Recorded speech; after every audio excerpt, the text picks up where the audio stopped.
जी बिस्मिल्लाहिर्रहमानिर्रहीम। आज हम मेमन डैम में हैं और इस डैम के जैसा कि आपको पहले भी बताया था कि इसमें दो ये डाइवर्जन टनल बन रहे हैं। अगर आप देखें तो ये तकरीबन ऊपर दिखाइएगा ज़रा, ये तकरीबन 17 मीटर की 17 मीटर्स का ये टनल होगा और जो कि खासा बड़ा है, शायद आपको कैमरा पे अंदाज़ा नहीं हो रहा होगा। ये दो टनल होंगे, ये DD2 है, डाइवर्जन टनल 2 है ये, जैसा कि मुझे यहाँ पर साफ बता रहा था। और इसके साथ एक और टनल बन रहा है जो DD1 है। इन टनल का असल जो मकसद है वो ये है कि पानी को डाइवर्ट करना, क्योंकि डैम तब तक नहीं बन सकता जब तक पानी को डाइवर्ट करके उसको किसी और रास्ते से नहीं निकाला जा सकता, ताकि डैम की जगह खुश्क हो और वहां पर तकरीबन कोई 250-250 मीटर ऊंचा जो है वो डैम बनेगा, जो 800 मेगावाट के करीब बिजली बनाएगा।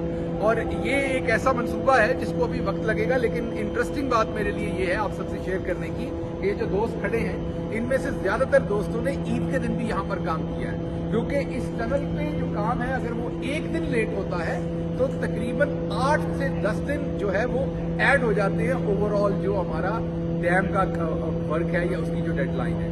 इसलिए यहाँ पर काम को बहुत ही तेज रफ्तारी से मुकम्मल करना बहुत जरूरी है। इसलिए इन दोस्तों का शुक्रिया जो ईद पे भी यहाँ काम करते रहे। बहुत रिमोट इलाका है, अगर आप पीछे ये पहाड़ दिखा सके तो बहुत रिमोट इलाका है जहाँ पर ये डैम बन रहा है।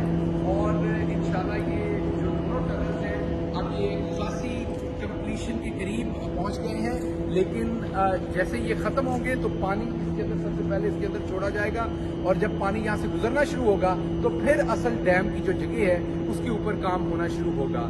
तो इंशाल्लाह ताला ये वैसे प्रोजेक्ट्स है जो ना सिर्फ हमें बिजली 800 मेगावाट देंगे, बल्कि इसका जो बहुत बड़ा फायदा होगा हमारे एग्रीकल्चर सेक्टर को होगा। और जैसा आपको पता है कि प्राइम मिनिस्टर साहब का इस टाइम एक major focus construction industry, export industry के बाद जो तीसरा मेजर फोकस है उनका, वो इस टाइम जो हमारी एग्रीकल्चर का सेक्टर है उसके ऊपर है। और ये जो दोनों डैम बनने जा रहे हैं, मेगा डैम और उसके अलावा 8 दूसरे डैम हैं, ये जब कंप्लीट होंगे तो इंशाल्लाह हमारी ज़राअत के लिए, हमारे एग्रीकल्चर सेक्टर के लिए पानी मुहैया होगा।